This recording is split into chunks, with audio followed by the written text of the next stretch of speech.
నమస్తే, welcome to 4 Sides TV. Bulletin కు స్వాగతం. ముందుగా హెడ్లైన్స్. ఖమ్మంలో నామా నాగేశ్వరరావు విస్తృత ప్రచారం. కాంగ్రెస్ కు ప్రజలు బుద్ధి చెబుతారని కామెంట్.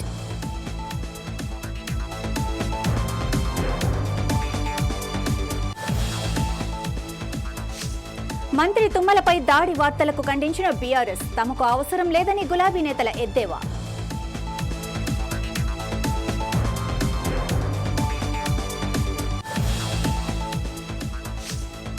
భద్రాచలంలో వైభవంగా తెప్పోత్సవం. భారీగా తరలివచ్చిన భక్తులు.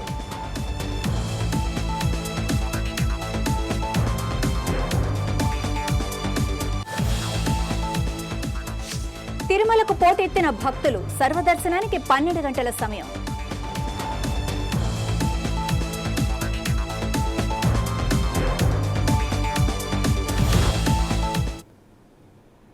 పార్లమెంట్ ఎన్నికల్లో భాగంగా బీఆర్ఎస్ పార్టీ విస్తృతంగా ప్రచారం చేస్తుంది. ఖమ్మంలో బీఆర్ఎస్ పార్టీ నుండి నామా నాగేశ్వరరావు లకారం ట్యాంక్ బండ్ వద్ద ప్రచారం నిర్వహించారు. కొత్తగా కొలువు తీరిన కాంగ్రెస్ పార్టీ మాటలతో గారడీ చేస్తూ ప్రజలను మభ్యపెడుతోందని ఆగ్రహం వ్యక్తం చేశారు. కాంగ్రెస్ ప్రభుత్వం ప్రవేశపెట్టిన 6 గ్యారంటీ పథకాల్లో ఉచిత బస్సు ప్రయాణం తప్ప మిగిలినవన్నీ విఫలమయ్యాయని ఆరోపించారు. కేసీఆర్ ముఖ్యమంత్రిగా ఉన్నప్పుడే ప్రజలకు, రైతులకు మేలు జరిగిందంటున్న నామా నాగేశ్వరరావుతో మా ప్రతినిధి గోవింద్ ఫేస్ టు ఫేస్.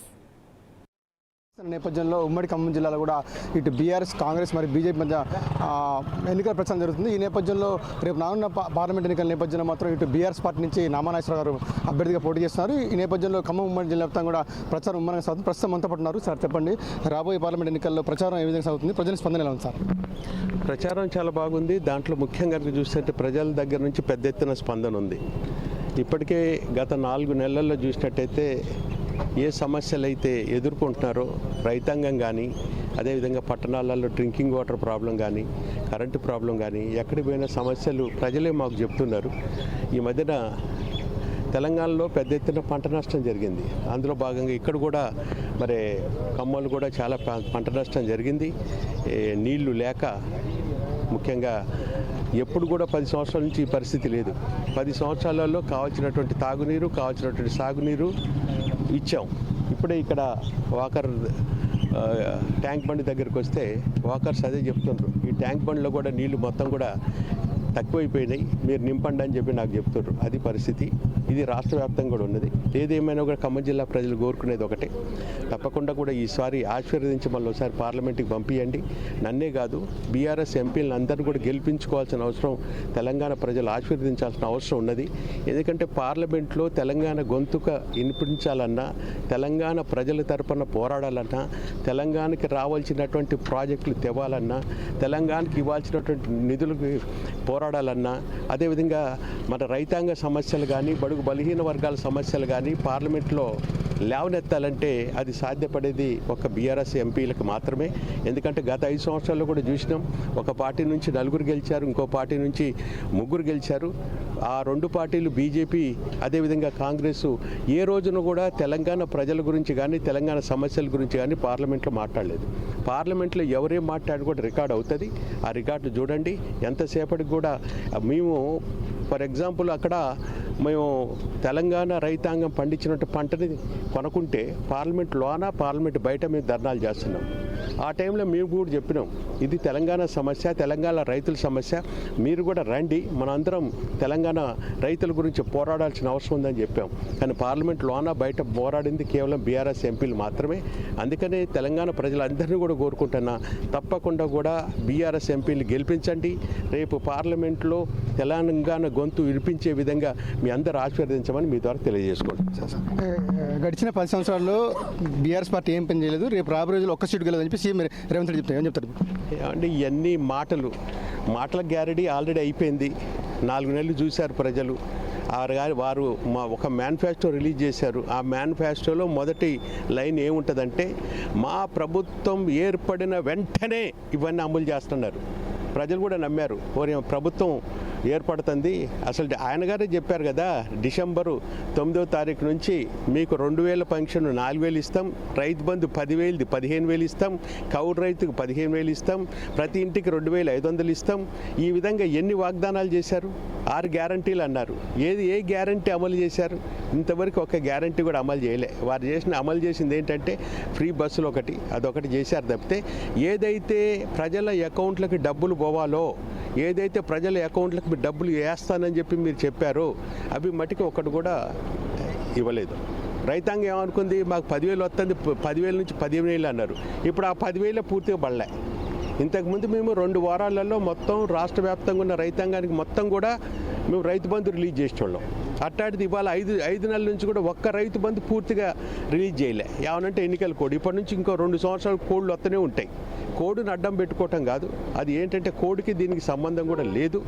ఈ విధంగా ఏంటంటే మాటలు ఎన్నెన్నో మాట్లాడవచ్చు, చేతలలో ఏమొచ్చింది అనేది చూడాల్సిన అవసరం ప్రజలు అప్పటికే గమనించారు. 4 నెలల నుంచి అంతెందుకు ఇప్పుడు వాళ్ళు చూసినట్టయితే ఖమ్మం పట్టణంలోనే నేను ఇంతకుముందు ఈ ప్రభుత్వం అంటే కేసీఆర్ గారి ప్రభుత్వం రాకముందు నామముత్తయ్య గారి ట్యాంకర్లు 15 సంవత్సరాలు నడిపా.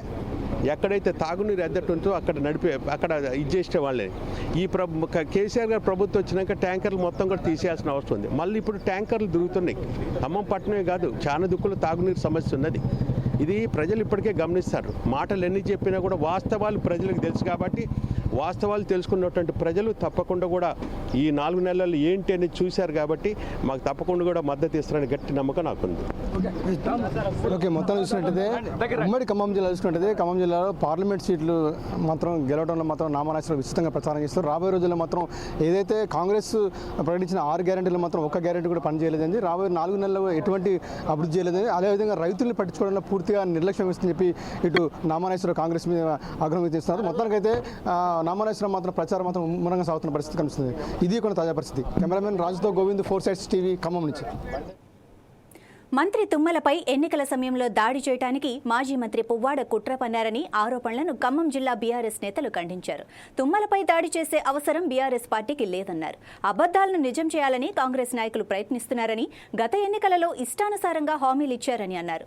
హామీలను నెరవేర్చని కాంగ్రెస్ పార్టీకి పార్లమెంట్ ఎన్నికల్లో ప్రజలే బుద్ధి చెబుతారని బీఆర్ఎస్ నేతలు విమర్శలు గుప్పించారు.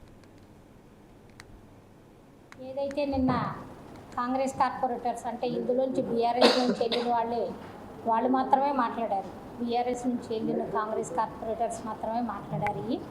ఇది ఏదైనా సరే తేలకుండా మంత్రి గారే అనటం, అజయ్ కుమార్ గారే అనటం అది చాలా తప్పు. అది మేము చాలా ఖండిస్తున్నాం. 45 సంవత్సరాలు రాజకీయాల్లో ఉన్న తుమ్మల నాగేశ్వరరావు గారిని చంపాల్సిన అవసరం ఎవరికి ఉంటుందండి? లాభం ఎవరికి ఉంటుంది? ఎలక్షన్స్ అప్పుడు తుమ్మల నాగేశ్వరరావు గారిని చంపాలి అని అనుకుంటే దాడి చేసామంటే మనం ఏం చేసామంటే దాడి అజయ్ గారు చేశారంటే నష్టం ఎవరికి ఉంటుంది? అజయ్ గారికే కదా నష్టం, లాభం వాళ్ళకు ఉంటుంది. ఎందుకు చేస్తారు? అసలు చేయాల్సినంత అవసరం ఏంటి? ఆయనకి చేయాల్సిన అవసరం లేదు. ఆయనకి కూడా తెలుసు. తుమ్మల నాగేశ్వరరావు గారు కూడా 40 సంవత్సరాల నుంచి రాజకీయ జీవితంలో ఉన్నారు కాబట్టి ఆయన అందరితో కలిసిపోయే మనిషే, కానీ అందరినీ కలుపుకుని వెళ్ళేది అభివృద్ధియే ధ్యేయంగా పనిచేసే ఆయనే. కానీ అలాంటి ఆయన్ని చంపాల్సిన అవసరం అజయ్ కుమార్ గారికి లేదు. ఎలక్షన్లప్పుడు తుమ్మల నాగేశ్వరరావు గారు ఖమ్మంలో పోటీ చేయాలన్నా పాలేరులో పోటీ చేయాలన్నా అని చెప్పి వారు ఎక్కువ పాలేరులో పోటీ చేయాలని చెప్పి ఆలోచనతో తిరిగారు.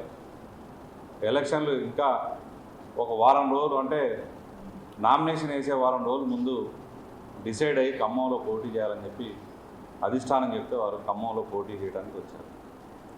పాలేరులో పోటీ చేసే వ్యక్తిని, తన మీద పోటీ లేనటువంటి వ్యక్తిని చంపాలని చెప్పి కుట్ర చేయాల్సినటువంటి అవసరం పువ్వాడ అజయ్ కుమార్ గారికి ఇవాళ ఒక ప్రధాన పత్రికలో ఫ్రంట్ పేపర్లో తుమ్మల గారిపై హత్యాయత్నం కుట్ర అని చెప్పి చిత్రీకరించి మరి దాన్ని చూపిస్తూ ఇవాళ ఖమ్మంలో ఉన్నటువంటి కాంగ్రెస్ పార్టీకి సంబంధించినటువంటి కార్పొరేటర్లు ప్రెస్ మీట్ పెట్టడం అనేది చాలా హాస్యాస్పదంగా అనిపిస్తాం.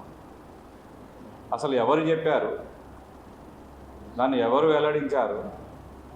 ఫోన్ రికార్డింగ్లు ఉంటే ఇవాళ పేపర్లో అయితే మీడియాలో, ప్రింట్ మీడియాలో, ఎలక్ట్రానిక్ మీడియాలో ఏ విధంగా చూపిస్తూ ఉన్నారో మరి మీ దగ్గర రికార్డ్స్ ఉంటే ఫోన్ రికార్డ్స్ వాటిని కూడా అదే తరహాలో ప్రచురించవచ్చు. ఎన్టీఆర్ జిల్లా తిరుపూర్లో బీఎస్పీ పార్టీ అభ్యర్థి లెక్కెపోగు వందన్ కుమార్ నామినేషన్ వేశారు. బీఎస్పీ అభ్యర్థి నామినేషన్ ర్యాలీకి భారీగా మహిళలు, యువకులు హాజరయ్యారు. తిరుపూర్లోని బీఎస్పీ కార్యాలయం నుంచి నామినేషన్ కేంద్రం వరకు ర్యాలీ సాగింది. బడుగులకు రాజ్యాధికారం రావాలి అంటే బీఎస్పీకి ఓటు వేయాలని వందన్ కుమార్ ప్రజలను కోరారు.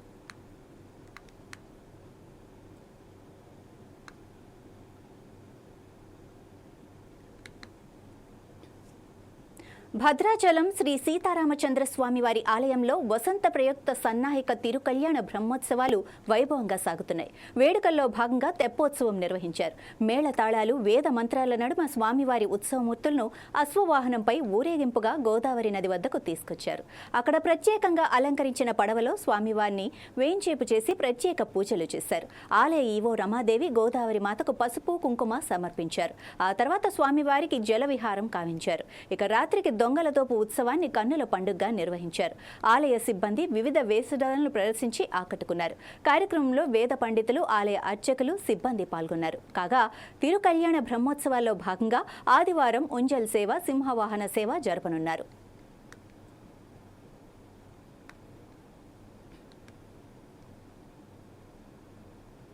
ఖమ్మంలో బీజేపీ మహిళా మోర్చా సదస్సు జరిగింది. బీజేపీ ఎంపీ అభ్యర్థి తాండ్ర వినోద్రావు విజయం కోసం కష్టపడి పనిచేయాలని మహిళా నేతలు పిలుపునిచ్చారు. ఈ కార్యక్రమానికి ఉమ్మడి ఖమ్మం జిల్లా నుంచి బీజేపీ మహిళా కార్యకర్తలు పెద్ద ఎత్తున హాజరయ్యారు. మరోసారి మోడీ అధికారంలోకి రావడం ఖాయమని, ఖమ్మం మరింత అభివృద్ధి చెందాలి అంటే బీజేపీని గెలిపించుకోవాల్సిన అవసరం ఉందని తెలిపారు. మహిళా శక్తి గురించి తెలుసు కదా, మహిళలు అంటేనే ఒక శక్తివంతమైన వాళ్ళు. సో ఇక్కడ అది నరేంద్ర మోడీ గారు ఎన్నో మహిళా ఉపాధులు కల్పించారు కాబట్టి వాటి గురించి ఒక 2-3 నేను చెప్తాను. మహిళా reservation and cylinder and triple తలాక్, ఈ 2-3 మాట్లాడి రేపటి నుంచి ప్రతి ఒక్కరూ ఇంటింటికి వెళ్ళి ప్రచారం చేయాలండి. ఖమ్మం నుండి తాండ్ర వినోద్రావు గారిని తప్పకుండా పార్లమెంట్ పంపించాలి అని అత్యధిక మెజారిటీతో పంపిద్దామని మీ అందరినీ కోరుతున్నాను. చాలా చాలా మంచి రెస్పాన్స్ ఉంది ప్రజల నుండి. లైక్ నేను ఇప్పటికీ 2-3 సార్లు చాలాసార్లు క్యాంపెయినింగ్కి వెళ్ళాను, కానీ చాలా మంచి పాజిటివ్ రెస్పాన్స్ ఉంది. తిరుమల వెంకటేశ్వరుడి ఆలయానికి భక్తుల రద్దీ పెరుగుతోంది. శ్రీవారిని దర్శించుకునేందుకు భక్తులు కొండపైకి పోటెత్తుతున్నారు. స్వామివారి దర్శనం కోసం భక్తులు 31 కంపార్ట్మెంట్లలో వేచి ఉన్నారు. ఇక టోకెన్లు లేని భక్తులకు స్వామివారి దర్శనానికి 12 గంటల సమయం పడుతుండగా 300 రూపాయల ప్రత్యేక ప్రవేశ దర్శనానికి 5 గంటల సమయం పడుతోంది. కాగా 73,000 మంది భక్తులు నిన్న శ్రీవారిని దర్శించుకోగా 34,599 మంది భక్తులు తలనీలాలు సమర్పించారు. నిన్న శ్రీవారి హుండీకి 2,92,00,000 ఆదాయం చేకూరింది. మరోవైపు ఇవాళ్టి నుంచి తిరుమలలో 3 రోజుల పాటు శ్రీవారి వార్షిక వసంతోత్సవాలు నిర్వహించనున్నారు. శ్రీదేవి, భూదేవి సమేత మలయప్ప స్వామి రేపు స్వర్ణ రథంపై ఊరేగనున్నారు. దీంతో 3 రోజుల పాటు శ్రీవారి ఆలయంలో ఆర్జిత సేవలు రద్దు చేసింది టీటీడీ. తెలంగాణ ఇంటర్ ఫలితాల విడుదల తేదీపై స్పష్టత వచ్చింది. ఏప్రిల్ 24న ఫలితాలను విడుదల చేయాలని విద్యాశాఖ నిర్ణయించింది. ఇంటర్ ప్రథమ, ద్వితీయ సంవత్సర పరీక్ష ఫలితాలను ఉదయం 11 గంటలకు అధికారులు వెల్లడించనున్నారు. ఫిబ్రవరి 28 నుంచి మార్చి 19 తేదీల మధ్య ఇంటర్మీడియట్ పరీక్షలను ప్రభుత్వం నిర్వహించింది. 2 సంవత్సరాలకు కలిపి 9,80,978 మంది విద్యార్థులు పరీక్షలు రాశారు. మార్చి 10వ తేదీ నుంచి ఈ నెల 10వ తేదీ మధ్య మూల్యాంకనాన్ని పూర్తి చేశారు. గత ఏడాదితో పోల్చితే ఈ సంవత్సరం 15 రోజులు ముందుగానే ఫలితాలు ప్రకటించబోతున్నారు. 2023లో మే 9న రిజల్ట్స్ వచ్చాయి. ఈసారి మార్కుల నమోదులో ఎలాంటి సాంకేతిక సమస్యలు తలెత్తకుండా అధికారులు పకడ్బందీ చర్యలు తీసుకున్నారు. జవాబు పత్రాలను 3 సార్లు పరిశీలించారు. కోడింగ్, డీకోడింగ్ ప్రక్రియలను జాగ్రత్తగా పూర్తి చేశారు.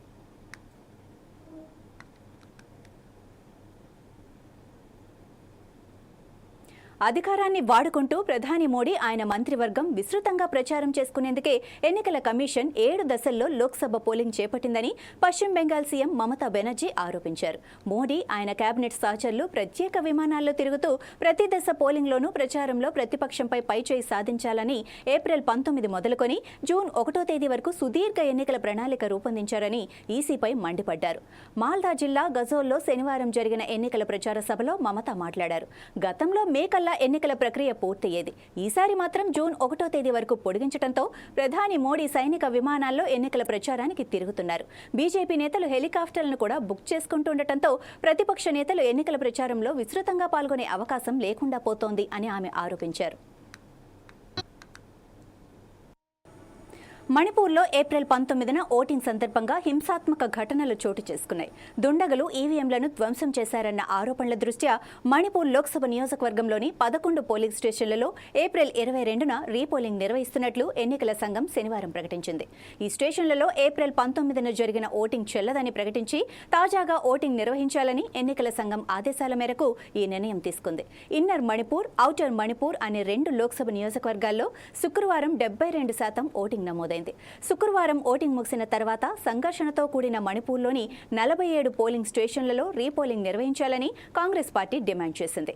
శుక్రవారం రాష్ట్రంలోని 2 పార్లమెంటు స్థానాలు, ఇన్నర్ మణిపూర్ నియోజకవర్గంలోని అన్ని బూత్లు, ఔటర్ మణిపూర్ నియోజకవర్గంలోని కొన్ని బూత్లలో మొదటి దశ ఓటింగ్ జరిగింది. ఔటర్ మణిపూర్లోని కొన్ని పోలింగ్ కేంద్రాల్లో ఏప్రిల్ 26న రెండో దశ ఓటింగ్ జరగనుంది.